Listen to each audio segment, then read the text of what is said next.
The Little Engine That Could by Watty Piper, illustrated by Dan Santat.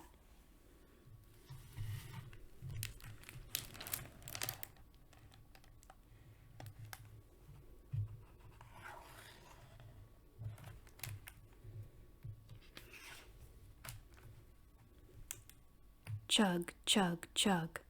Puff, puff, puff. Ding dong, ding dong. The little train rumbled over the tracks. She was a happy little train, for she had such a jolly load to carry. Her cars were filled full of good things for boys and girls. There were toy animals, giraffes with long necks, teddy bears with almost no necks at all, and even a baby elephant. Then there were dolls, dolls with blue eyes and yellow curls, dolls with brown eyes and brown bobbed heads, and the funniest little toy clown you ever saw. And there were cars full of toy engines, airplanes, tops, jackknives, picture puzzles, books, and every kind of thing boys or girls could want.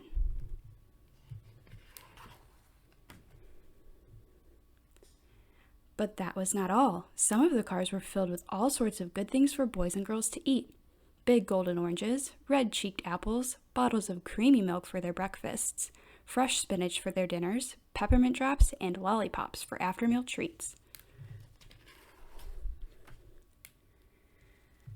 The little train was carrying all these wonderful things to the good little boys and girls on the other side of the mountain.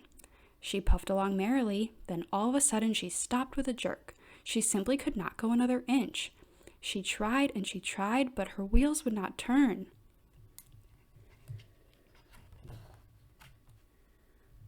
What were all those good little boys and girls on the other side of the mountain going to do without the wonderful toys to play with and the good food to eat?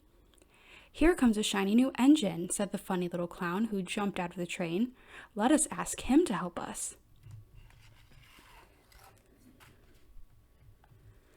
So all the dolls and toys cried out together, "Please, shiny new engine, won't you pull our train over the mountain? Our engine has broken down, and the boys and girls on the other side won't have any toys to play with or good food to eat unless you help us." But the shiny new engine snorted. "I pull you. I'm a passenger engine.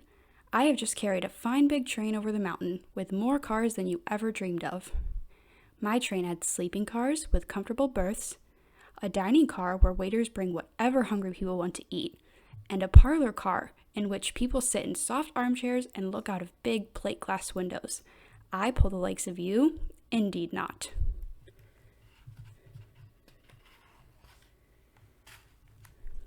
And off he steamed to the roundhouse where engines live when they are not busy.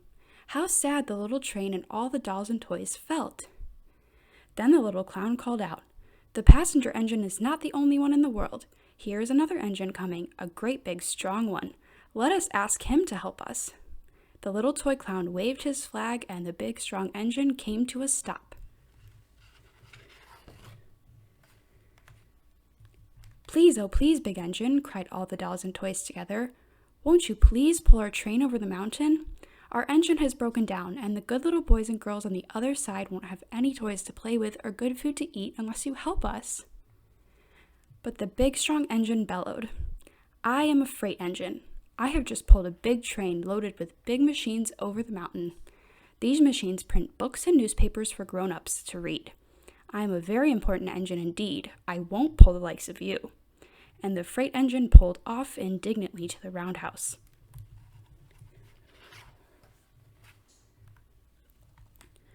The little train and all the dolls and toys were very sad. "Cheer up," cried the little toy clown. "The freight engine is not the only one in the world. Here comes another. He looks very old and tired, but our train is so little, perhaps he can help us." So the little toy clown waved his flag, and the dingy, rusty old engine stopped.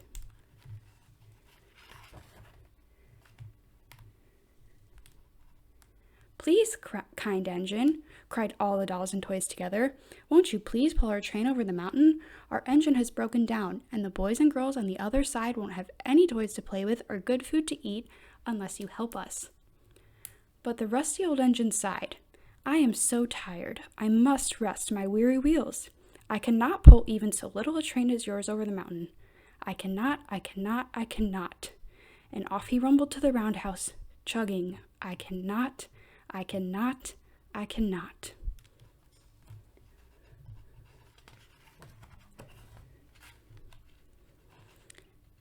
Then indeed the little train was very, very sad, and the dolls and toys were ready to cry. But the little clown called out, "Here is another engine coming, a little blue engine, a very little one. Maybe she will help us." The very little engine came chugging merrily along.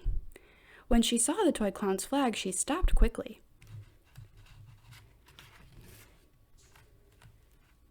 "What's the matter, my friends?" she asked kindly. "Oh, little blue engine," cried the dolls and toys, "will you pull us over the mountain? Our engine has broken down, and the good little boys and girls on the other side won't have any toys to play with or good food to eat unless you help us. Please, please help us, little blue engine."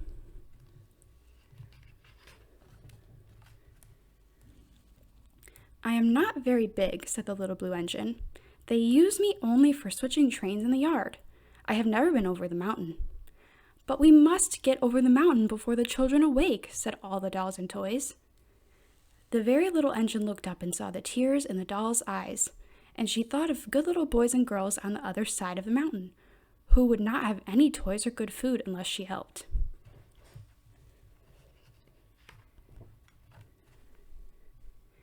Then she said, "I think I can, I think I can, I think I can," and she hitched herself to the little train. She tugged and pulled and pulled and tugged, and slowly, slowly, slowly, they started off.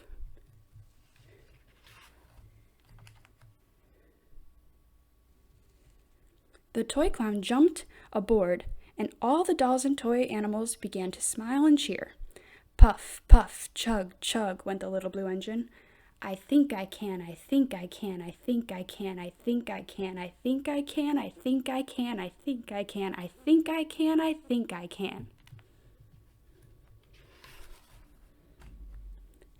Up, up, up, faster and faster and faster the little engine climbed until at last they reached the top of the mountain. Down in the valley lay the city.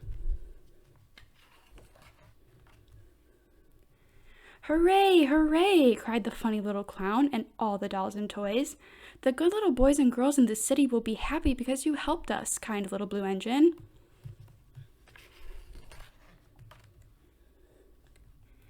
And the little blue engine smiled and seemed to say as she puffed steadily down the mountain, "I thought I could, I thought I could, I thought I could, I thought I could, I thought I could, I thought I could." The end.